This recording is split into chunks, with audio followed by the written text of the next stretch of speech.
Selamat berjumpa kembali di channel ini. Semoga kita semua tetap dalam keadaan sehat dan tetap semangat untuk belajar. Kita akan membahas tentang karakteristik dan ragam belajar. Meskipun belajar secara teoritis dapat dipahami sebagai perubahan tingkah laku, namun tentu saja tidak semua perubahan tingkah laku pada individu dapat dianggap sebagai aktivitas belajar. Artinya, perubahan yang timbul karena proses belajar sudah tentu memiliki perwujudan yang khas. Nah, selanjutnya, dalam pembahasan kita kali ini, saya akan menguraikan tentang karakteristik, manifestasi dan pendekatan belajar, kemudian jenis-jenis belajar, dan beberapa hal lain yang terkait dengan karakteristik dan ragam belajar. Oleh karena itu, tujuan pembahasan kita kali ini ada 3 poin penting. Yang pertama yaitu mengetahui tentang bagaimana karakteristik perubahan hasil belajar. Kedua, memahami apa saja manifestasi perilaku belajar. Yang ketiga, mengetahui ragam. Kita masuk ke pembahasan pertama yaitu karakteristik perubahan perilaku belajar. Setiap perilaku belajar selalu ditandai oleh ciri-ciri perubahan yang spesifik. Karakteristik perilaku belajar ini juga sering disepadankan dengan prinsip-prinsip belajar. Di antara ciri-ciri perubahan khas yang menjadi karakteristik atau prinsip belajar yang terpenting pada peserta didik adalah yang pertama, perubahan hasil belajar itu bersifat intensional, kemudian perubahan itu juga bersifat positif dan aktif. Yang ketiga, perubahan itu bersifat efektif dan fungsional. Kita akan bahas ketiga hal ini satu persatu. Yang pertama, perubahan hasil belajar itu bersifat intensional. Perubahan yang terjadi dalam proses belajar merupakan pengalaman atau praktik yang dilakukan dengan sengaja dan disadari, atau dengan kata lain tidak terjadi secara kebetulan. Karakteristik ini mengandung konotasi bahwa siswa menyadari akan adanya perubahan yang dialami, atau sekurang-kurangnya ia merasakan adanya perubahan dalam dirinya, seperti penambahan pengetahuan, kebiasaan, sikap dan pandangan tertentu, keterampilan, dan perubahan positif lainnya. Sehubungan dengan itu, maka perubahan yang terjadi dalam konteks negatif seperti mabuk, gila, lelah, tentu tidak termasuk dalam karakteristik belajar karena individu yang bersangkutan melakukannya dalam kondisi tidak disadari atau tidak dikehendaki keberadaannya. Di samping perilaku belajar ini menghendaki perubahan yang disadari, perubahan intensional juga diarahkan pada tercapainya perubahan tersebut. Jadi, jika seorang siswa belajar bahasa Inggris misalnya, maka sebelumnya dia tentu sudah menetapkan taraf kemahiran yang disesuaikan dengan tujuan pemakaian. Penetapan ini misalnya, apakah bahasa asing yang sedang dipelajari tersebut akan ia gunakan untuk keperluan studi ke luar negeri, ataukah untuk sekadar bisa membaca teks-teks atau literatur berbahasa Inggris, atau sekadar bisa berbicara berbahasa Inggris secara aktif. Namun demikian, hal yang perlu dicatat adalah kesengajaan belajar itu tidak penting menurut Anderson. Yang terpenting adalah cara mengelola informasi yang diterima oleh peserta didik pada waktu peristiwa belajar itu terjadi. Di samping itu, kenyataan sehari-hari juga menunjukkan bahwa tidak semua kecakapan yang diperoleh individu merupakan hasil kesengajaan belajar yang dilakukan secara sadar. Contohnya, kebiasaan bersopan santun di meja makan dan juga misalnya bertegur sapa dengan orang lain seperti dengan guru dan orang-orang lain di sekitar kita tanpa disengaja atau tidak disadari. Begitu juga dengan beberapa kecakapan tertentu yang diperoleh dari pengalaman dan praktik sehari-hari. Belum tentu kita melakukannya atau mempelajarinya dengan sengaja. Dengan demikian dapat kita pastikan bahwa perubahan intensional tersebut bukan merupakan harga mati yang harus ada atau wajib ada pada peserta didik. Kemudian yang kedua, perubahan itu bersifat positif dan aktif. Perubahan yang terjadi karena proses belajar yang positif itu artinya bermanfaat serta sesuai dengan harapan. Hal ini juga bermakna bahwa perubahan tersebut senantiasa merupakan penambahan, yaitu diperolehnya sesuatu yang baru, seperti pemahaman dan keterampilan baru yang lebih baik daripada apa yang sudah dimiliki individu sebelumnya. Adapun perubahan aktif itu mengandung makna bahwa perubahan tersebut tidak terjadi dengan sendirinya seperti karena proses kematangan. Misalnya bayi yang bisa merangkak setelah bisa duduk, bisa jalan setelah bisa merangkak, dan seterusnya. Tetapi karena usaha peserta didik itu sendiri.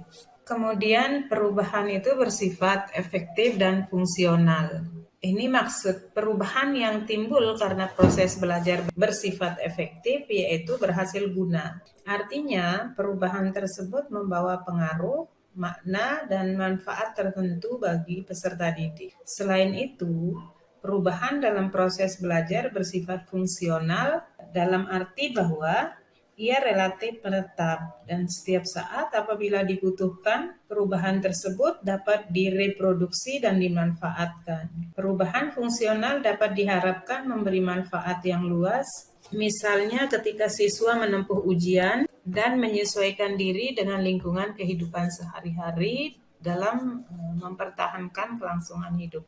Selain itu, perubahan yang efektif dan fungsional biasanya bersifat dinamis dan mendorong timbulnya perubahan-perubahan positif lainnya. Sebagai contoh, jika seorang siswa belajar menulis, maka di samping akan mampu merangkai kata dan kalimat dalam bentuk tulisan, siswa dimaksud juga akan memperoleh kecakapan lainnya seperti catatan, mengarang surat, dan bahkan menyusun karya sastra atau karya ilmiah dengan baik. Berikut adalah manifestasi perilaku belajar. Terdapat beberapa manifestasi perilaku belajar seperti kebiasaan, keterampilan, pengamatan, ada rasional dan kritis, berpikir asosiatif dan daya ingat, ada sikap, ada manifestasi dalam bentuk inhibisi, apresiasi, dan juga perilaku efektif.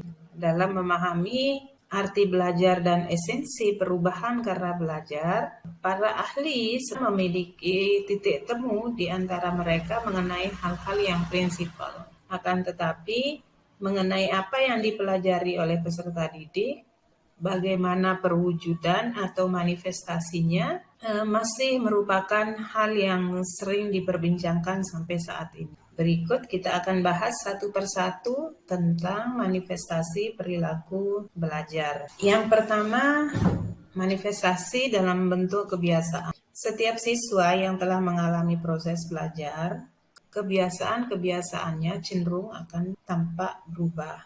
Kebiasaan ini tentu timbul karena proses penyusutan kecenderungan respon dengan menggunakan stimulasi yang berulang. Dalam proses belajar, pembiasaan juga meliputi pengurangan perilaku yang tidak diperlukan. Karena proses penyusutan atau pengurangan inilah muncul pola bertingkah laku baru yang relatif menetap dan otomatis. Kebiasaan ini terjadi karena prosedur pembiasaan seperti dalam classical dan operant condition. Contohnya, siswa yang belajar bahasa secara berkali-kali menghindari kecenderungan penggunaan kata atau struktur yang keliru. Akhirnya, siswa tersebut akan terbiasa dengan penggunaan bahasa secara baik dan benar. Jadi, dalam hal ini, berbahasa dengan cara yang baik dan benar itulah merupakan perwujudan perilaku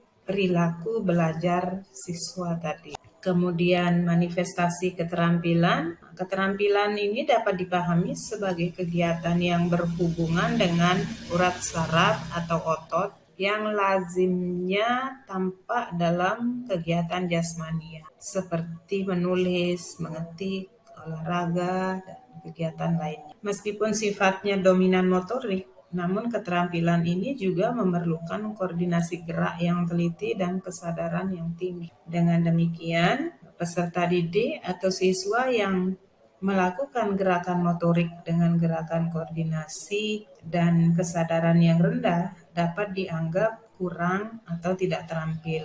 Nah, keterampilan juga dapat dipahami sebagai kemampuan melakukan pola-pola tingkah laku yang kompleks dan tersusun rapi secara mulus, serta sesuai dengan keadaan untuk mencapai hasil tertentu. Keterampilan bukan hanya meliputi gerakan motorik semata, melainkan juga merupakan ejawantah fungsi mental yang bersifat kognitif. Konotasinya pun kemudian menjadi semakin luas, sehingga sampai pada mempengaruhi atau mendayagunakan orang lain. Artinya, orang yang mampu mendayagunakan orang lain secara tepat juga dapat dianggap sebagai orang yang terampil.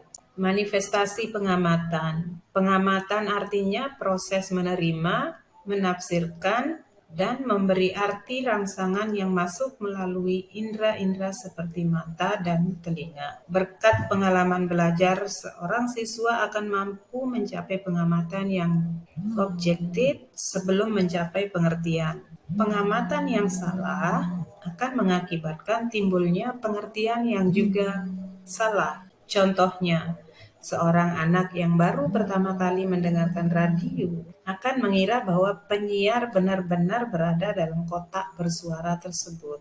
Namun, melalui proses belajar, lambat laun, anak itu akan mengetahui juga pada akhirnya bahwa dalam radio tersebut hanya ada suaranya, sedangkan penyiarnya berada jauh dari studio pemancar. Berikut adalah berpikir asosiatif dan daya ingat. Secara sederhana dapat saya sampaikan bahwa berpikir asosiatif adalah berpikir dengan cara mengasosiasikan sesuatu dengan lainnya. Berpikir asosiatif itu merupakan proses pembentukan hubungan antara rangsangan dengan respon. Dalam hal ini yang perlu dicatat adalah kemampuan peserta didik atau siswa untuk melakukan hubungan asosiatif yang benar sangat dipengaruhi oleh tingkat pengertian atau pengetahuan yang diperoleh dari hasil belajar. Contohnya, ada peserta didik yang mampu menjelaskan arti pentingnya tanggal 12 Rabiul Awal. Nah, kemampuan siswa tersebut dalam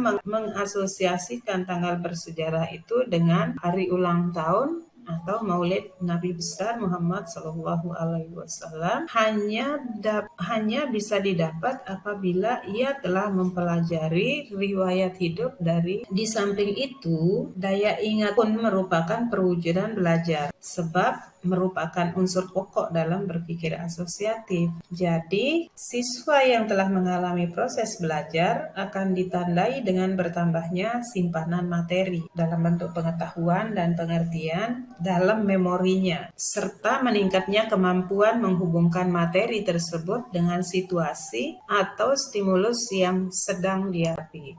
Manifestasi berpikir rasional dan kritis. Berpikir rasional dan kritis adalah perwujudan perilaku belajar, terutama yang berkaitan dengan pemecahan masalah. Pada umumnya, siswa yang berperilaku rasional akan menggunakan prinsip-prinsip dan dasar pengertian dalam menjawab pertanyaan bagaimana dan mengapa. Dalam berpikir rasional, siswa dituntut menggunakan logika untuk menentukan sebab akibat, menganalisis, menarik kesimpulan, bahkan menciptakan hukum dan ramalan. Dalam hal berpikir kritis, siswa dituntut menggunakan strategi kognitif tertentu yang tentu saja tepat untuk menguji keandalan gagasan pemecahan masalah dan mengatasi kesalahan atau kekurangan. Manifestasi sikap, dalam arti sempit, sikap adalah pandangan atau kecenderungan mental. Sikap juga dapat dipahami sebagai kecenderungan yang relatif menetap untuk beraksi dengan cara baik atau buruk terhadap orang atau barang tertentu. Dengan demikian, Pada prinsipnya, sikap itu dapat kita anggap sebagai suatu kecenderungan yang terjadi kepada peserta didik untuk bertindak dengan cara tertentu. Dalam hal ini, perwujudan perilaku belajar pada peserta didik akan ditandai dengan munculnya kecenderungan baru yang telah berubah menjadi lebih maju atau lebih lugas terhadap suatu objek, tata nilai, peristiwa, dan sebagainya. Ada inhibisi. Secara ringkas saya bisa menyampaikan bahwa inhibisi dapat dipahami sebagai upaya pengurangan atau pencegahan timbulnya suatu respon tertentu karena adanya proses respon lain yang sedang berlangsung. Dalam hal belajar, yang dimaksud dengan inhibisi adalah kesanggupan peserta didik atau menghentikan tindakan yang tidak perlu, lalu memilih atau melakukan tindakan lainnya yang lebih baik ketika ia berinteraksi dengan lingkungannya. Kemampuan siswa dalam melakukan inhibisi pada umumnya diperoleh lewat proses belajar. Oleh sebab itu, makna dan perwujudan perilaku belajar peserta didik akan tampak pula dalam kemampuannya melakukan inhibisi ini. Contohnya, seorang siswa yang telah sukses mempelajari bahaya alkohol tentu akan menghindari untuk membeli minuman keras. Sebagai gantinya, mungkin dia akan membeli minuman sehat. Manifestasi apresiasi. Pada dasarnya, apresiasi merupakan suatu pertimbangan mengenai arti penting atau nilai sesuatu. Dalam implementasinya, apresiasi sering dipahami sebagai penghargaan atau penilaian terhadap benda, baik itu yang bersifat abstrak maupun konkret yang memiliki nilai luhur. Apresiasi juga dipahami sebagai gejala ranah afektif yang pada umumnya ditujukan pada karya seni budaya seperti seni sastra, musik, lukis, dan lain sebagainya. Nah, tingkat apresiasi seorang peserta didik terhadap nilai sebuah karya sangat bergantung pada tingkat pengalaman belajarnya. Contoh kasus, jika seorang siswa telah mengalami proses belajar agama secara mendalam, maka tingkat apresiasinya terhadap nilai seni baca Al-Quran dan juga mungkin kaligrafi akan semakin mendalam pula. Artinya, pada dasarnya seorang siswa baru akan memiliki apresiasi yang memadai terhadap objek tertentu apabila sebelumnya ia telah mempelajari materi yang berkaitan dengan yang dianggap mengandung nilai penting dan indah tersebut. Berikutnya adalah perilaku afektif. Tingkah laku afektif adalah tingkah laku yang menyangkut keanekaragaman perasaan seperti takut, marah, sedih, gembira, was-was, benci, senang, dan sebagainya. Tingkah laku seperti ini tidak terlepas dari pengaruh pengalaman belajar. Oleh karena itu, perilaku afektif juga dapat dianggap sebagai perwujudan perilaku belajar. Misalnya, seorang siswa dapat dianggap sukses secara afektif dalam belajar agama apabila ia telah menyenangi dan menyadari dengan ikhlas kebenaran ajaran agama yang ia pelajari, lalu menjadikannya sebagai sistem nilai diri. Kemudian, pada gilirannya, ia menjadikan sistem nilai itu sebagai penuntun hidup, baik di saat dia suka maupun dalam keadaan berduka. Berikut adalah kita masuk ke uraian tentang ragam-ragam belajar. Dalam proses belajar, kita mengenal adanya bermacam-macam kegiatan yang memiliki corak yang berbeda antara satu dengan lainnya, baik dalam aspek materi dan metodenya, maupun dalam aspek tujuan dan perubahan tingkah laku yang diharapkan. Keanekaragaman jenis belajar ini muncul dalam dunia pendidikan sejalan dengan kebutuhan kehidupan manusia yang juga beragam. Adapun ragam belajar yang akan kita bahas saat ini adalah ragam belajar abstrak, keterampilan sosial, pemecahan masalah, rasional, kebiasaan, apresiasi, dan pengetahuan. Belajar abstrak adalah belajar yang menggunakan cara-cara berpikir abstrak. Tujuannya untuk memperoleh pemahaman dan pemecahan masalah yang tidak nyata. Dalam mempelajari hal yang abstrak, tentu sekali diperlukan peranan akal yang kuat di samping penguasaan atas prinsip, konsep, dan generalisasi. Termasuk dalam jenis ini misalnya belajar matematika, kimia, kosmografi, astronomi, dan juga sebagian materi bidang studi agama seperti TIT. Kemudian belajar keterampilan. Belajar keterampilan adalah belajar dengan menggunakan gerakan-gerakan motorik, yakni yang berhubungan dengan urat saraf dan otot. Tujuannya adalah untuk memperoleh dan menguasai keterampilan jasmania tertentu. Dalam belajar jenis ini, latihan-latihan intensif dan teratur sangat diperlukan. Termasuk belajar dalam jenis ini misalnya belajar olahraga, musik, belajar menari, melukis, memperbaiki benda-benda elektronik, dan sebagainya. Belajar sosial pada dasarnya adalah belajar memahami masalah-masalah dan teknik-teknik untuk memecahkan masalah tersebut. Tujuannya adalah untuk menguasai pemahaman dan kecakapan dalam memecahkan masalah sosial, seperti masalah dalam keluarga, masalah persahabatan, masalah yang terjadi dalam kelompok, dan masalah lain yang bersifat kemasyarakatan. Selain itu, belajar sosial juga bertujuan untuk mengatur dorongan nafsu pribadi demi kepentingan bersama dan memberi peluang kepada orang lain atau kelompok lain untuk memenuhi kebutuhannya secara berimbang dan proporsional.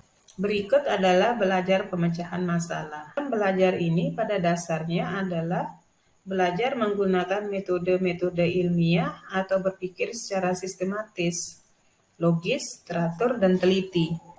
Tujuannya untuk memperoleh kemampuan dan kecakapan kognitif untuk memecahkan masalah secara rasional, lugas, dan tuntas. Untuk itu, kemampuan peserta didik dalam menguasai konsep, prinsip, dan generalisasi, serta insight amat diperlukan. Dalam hal ini, hampir semua bidang studi dapat dijadikan sarana belajar pemecahan masalah. Untuk keperluan ini, guru sangat dianjurkan menggunakan model dan strategi mengajar yang berorientasi pada cara pemecahan masalah. Kemudian, ragam belajar rasional. Belajar rasional adalah belajar dengan menggunakan kemampuan berpikir secara logis dan sistematis atau sesuai dengan akal sehat. Tujuannya adalah untuk memperoleh aneka ragam kecakapan menggunakan prinsip dan konsep. Jenis belajar ini sangat erat kaitannya dengan belajar pemecahan masalah.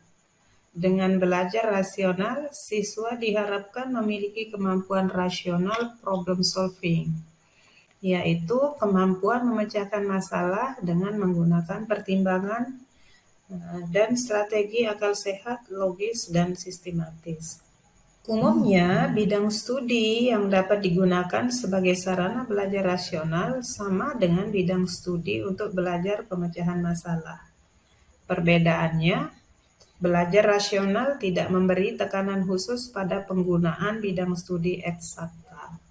Artinya, bidang studi non-eksakta pun dapat memberi efek yang sama dengan bidang studi eksakta dalam belajar rasional. Ragam belajar kebiasaan. Belajar kebiasaan adalah proses pembentukan kebiasaan baru atau perbaikan kebiasaan yang telah ada. Belajar kebiasaan selain menggunakan perintah, suri toladan, dan pengalaman khusus juga menggunakan hukuman dan ganjaran. Tujuannya agar peserta didik memperoleh sikap dan kebiasaan perbuatan baru yang lebih tepat dan positif dalam arti selaras dengan kebutuhan ruang dan waktu. Selain itu, arti tepat dan positif di atas adalah selaras dengan norma dan tata nilai moral yang berlaku, baik yang bersifat religius maupun tradisional dan kultural. Belajar kebiasaan akan lebih tepat dilaksanakan dalam konteks pendidikan keluarga, sebagaimana dimaksud dalam Undang-Undang Sistem Pendidikan Nasional. Nanti dicek sendiri ya. Kemudian ragam belajar apresiasi, merupakan belajar mempertimbangkan arti penting atau nilai suatu objek. Tujuannya adalah agar siswa memperoleh dan mengembangkan kecakapan ranah rasa atau affective skill. Yang dalam hal ini, kemampuan menghargai secara tepat terhadap nilai objek tertentu, misalnya apresiasi sastra, apresiasi musik, dan sebagainya. Berikut adalah ragam pengetahuan. Belajar pengetahuan merupakan belajar dengan cara melakukan penyelidikan mendalam terhadap objek pengetahuan tertentu. Studi ini juga dapat diartikan sebagai sebuah program belajar terencana untuk menguasai materi pelajaran dengan melibatkan kegiatan investigasi dan eksperimen.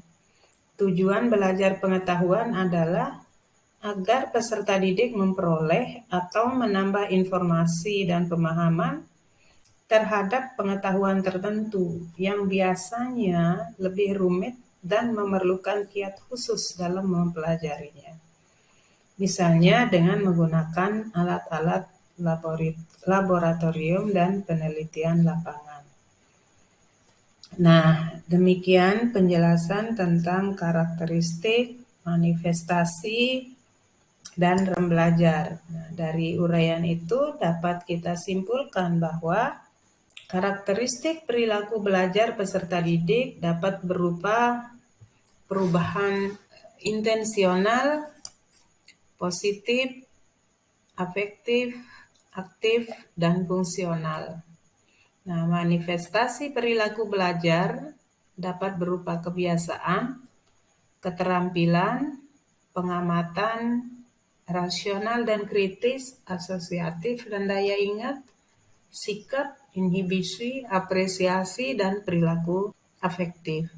Kemudian ragam belajar terdiri dari ragam belajar abstrak, keterampilan, sosial, pemecahan masalah, rasional, kebiasaan, apresiasi, dan belajar pengetahuan. Oke, sampai di sini dulu. Insya Allah kita akan lanjutkan lain kali dalam materi pembahasan yang berbeda. Selamat berjumpa kembali dan semoga kita semua tetap dalam keadaan sehat walafiat dan selalu semangat untuk belajar. Terima kasih. Wassalamualaikum warahmatullahi wabarakatuh.